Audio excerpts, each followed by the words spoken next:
HIV चा पहिला patient December 1989 मध्ये मणिपूर राज्यामध्ये आढळला। HIV संसर्गाच्या अनेक कारणांपैकी एक कारण आहे ते म्हणजे ड्रग्सचं व्यसन। भारतामध्ये आज 2.5 लाखांच्या घरात ड्रग युजर्स आहेत आणि त्यापैकी 25% ड्रग युजर्स हे मणिपूर, मिझोराम, नागालँड या नॉर्थ ईस्ट मधल्या राज्यांमध्ये आहेत। ड्रग युजर्सना असलेला HIV संसर्गाचा धोका कमी करण्यासाठी या सर्व राज्यांमध्ये मोठ्या प्रमाणावर आज प्रयत्न होत आहेत आणि जागतिक एड्स दिनाच्या निमित्ताने IBN लोकमतची टीम याच राज्यांपैकी एका राज्यामध्ये म्हणजे मणिपूरमध्ये पोहोचले या प्रयत्नांचा आढावा घेण्यासाठी।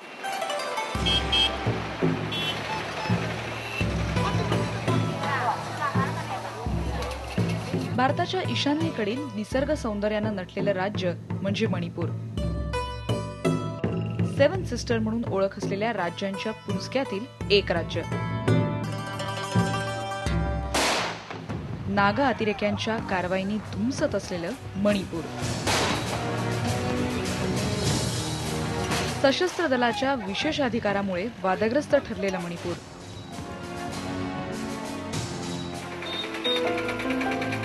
भारताचा शेजारी देश असलेल्या म्यानमारच्या सीमेवरचं राज्य मणिपूर।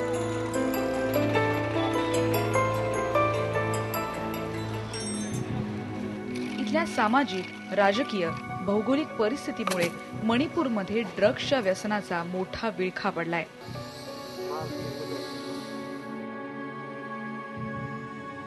यावर मात करण्यासाठी गेल्या 6 वर्षांपासून मणिपूरमध्ये देशातले 2 वेगळे पायलट प्रोजेक्ट राबवण्यात आले।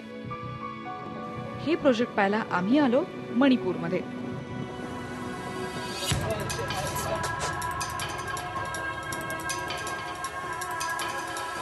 मणिपूरमध्ये ड्रग्ज घेणाऱ्यांमध्ये आम्हाला दिसल्या त्या 3 पद्धती। एक इंजेक्शन घेऊन, दुसरं पफिंग म्हणजे नशा करून आणि तिसरं तोंडाद्वारे म्हणजे ओरल ड्रग्ज।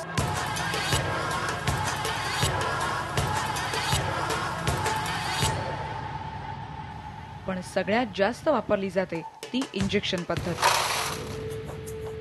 उसमें का किक है ना, उसका शुरू हो जाता है। किक शुरू होता है मतलब क्या होता है, क्या लगता है आपको बॉडी में? बॉडी में तो ज़्यादा कुछ नहीं लगता है और हम लोग कुछ अच्छा चीज़ हम लोग जो सोचता है वो फुलफिल ऐसा लगता है और कुछ करना चाहते हो वो कर दिया ऐसा लगता है।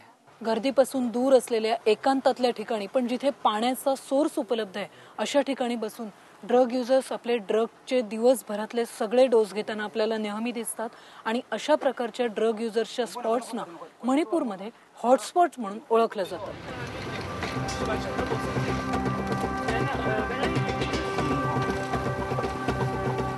हॉटस्पॉट शोधण्यासाठी आम्ही लॉली सोबत निघालो। ऑली अँगॉमसाठी मात्र हॉटस्पॉटचा हा प्रवास उलटा होता। त्याला भूतकाळात घेऊन जाणार होता।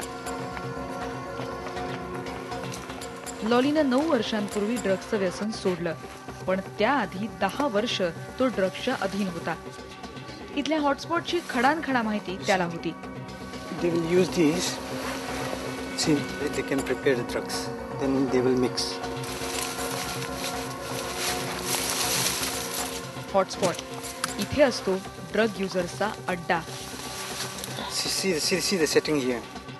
नशेतला हा हॉटस्पॉट सकाळी संध्याकाळी ड्रग युजर्सनी गजबजलेला आणि उरलेल्या वेळी अशा खाणाखुणा विखुरलेल्या।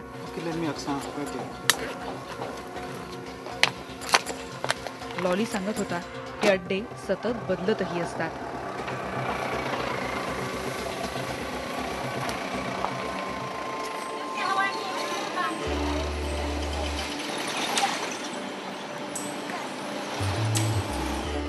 लॉलीचं स्वप्न होतं आर्मीमध्ये भरती व्हायचं, पण आज तो ऑर्किड संस्थेच्या प्रोजेक्टमध्ये काम करतोय। ड्रग युजर्सना HIV पासून वाचवण्यासाठी मदत करतोय। लॉली 9वीत असताना त्याच्या मित्रांमुळे त्याला ड्रग्सचं व्यसन लागलं। लॉली आणि त्याचे 9 मित्र एकत्र ड्रग्स घ्यायचे।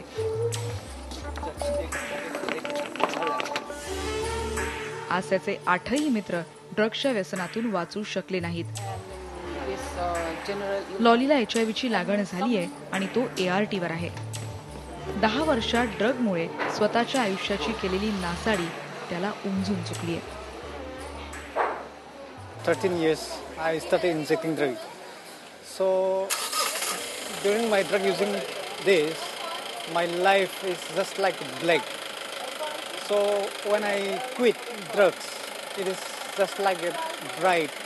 It seems to be white.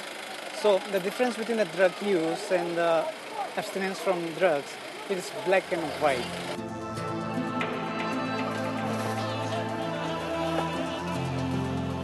लॉलीच्या कहाणीवरून लक्षात येतं की ड्रग युजर्सच्या अड्ड्यांना हॉटस्पॉट असं का म्हटलं जातं. ड्रग युजर्स एकमेकांच्या सुया वापरतात किंवा पुन्हा पुन्हा त्याच सुया वापरतात. यामुळे HIV, TB, हेपेटायटिस यासारख्या असाध्य आजारांची लागण होते. अशा या हॉटस्पॉटवर संसर्गाचा धोका कमी करण्यासाठीच सगळी धडपड सुरू आहे.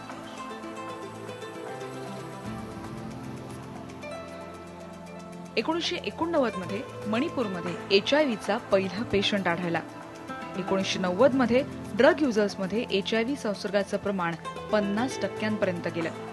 1994 मध्ये हेच प्रमाण 60% झालं आणि 1997 मध्ये ड्रग युजर्समध्ये HIV संसर्गाचं प्रमाण 80% वाढलं. 1993 पासून ड्रग युजर्समध्ये HIV संसर्गाचं प्रमाण कमी करण्यासाठी प्रयत्न सुरू झाले आणि 2004 पासून नॅकोच्या नेतृत्वाखाली प्रोजेक्ट ऑर्किड आणि विविध NGOच्या माध्यमातून 2 महत्त्वपूर्ण पायलट प्रोजेक्ट मणिपूरमध्ये सुरू करण्यात आले. ड्रग्सचा वापर पूर्ण थांबवणं शक्य नाही, म्हणून त्याचे धोके कमी करण्यासाठी हार्म रिडक्शनचा हा कार्यक्रम आहे. यातला पहिला टप्पा होता तो needle syringe exchange programme. Sharing of the needles, the sharing of the various equipments which was there, which was sort of exaggerating the risk that was being taken. So with that, the response, the needle syringe exchange program was really the response, where what the government said was that you come and collect fresh, clean needles from us, and as and when you return those needles, we will provide you with fresh needles, so that you do not reuse the needles, you do not share the needles, and thereby reduce the harm that is there with this activity.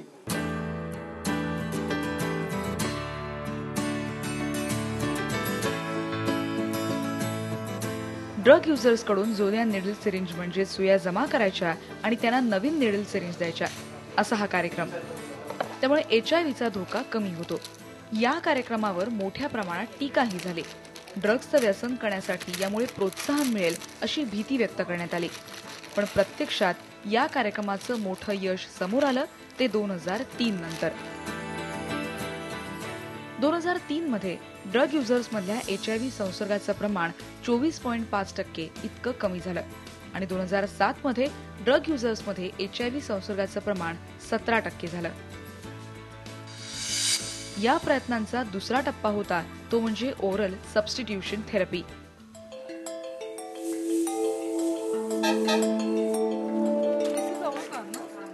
अफू, heroin, स्पासोप्रेक्झिबॉन, निट्रोसिन, morphine, डायझेपाम, रेलिपॅन हे मणिपूरमध्ये वापरले जाणारे मुख्य drugs.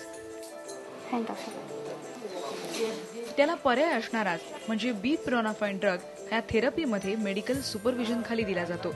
यामुळे ड्रगचे दुष्परिणाम टाळले जातात आणि हळूहळू व्यसनाधीन व्यक्तीला व्यसन सोडायला मदत होते.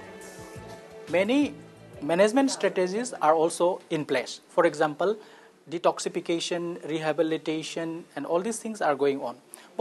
But for certain group of drug users who are dependently used or addicted to the substance, they are unable to keep up. Even after treatment, they relapse, means they get back to the drug use habit again and again.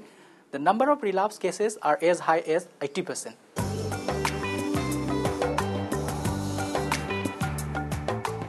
या दोन्ही प्रयोगांच्या यशोगाथा आम्हाला मणिपूरमधल्या बिष्णुपूर जिल्ह्यातल्या कुंभी इथल्या drop in सेंटरमध्ये बघायला मिळाल्या. ड्रग्जवरचं अवलंबित्व कमी झाल्यावर आयुष्यच बदलून गेलेले अनेक जण आनंदानं स्वतःच्या कहाण्या शेअर करतात. in our times it was like a fashion, to use drugs. But later on we came to realize that this is not a fashion, but it is really affecting our life, including the family. हमको 23 years था, उस time से शुरू KIA था, लेकिन उस time इतना आदत नहीं था, फिर बाद में आदत पड़ गया. अभी तो हमने उसको छोड़ दिया, दवाई डेली खाना लग गया हमने.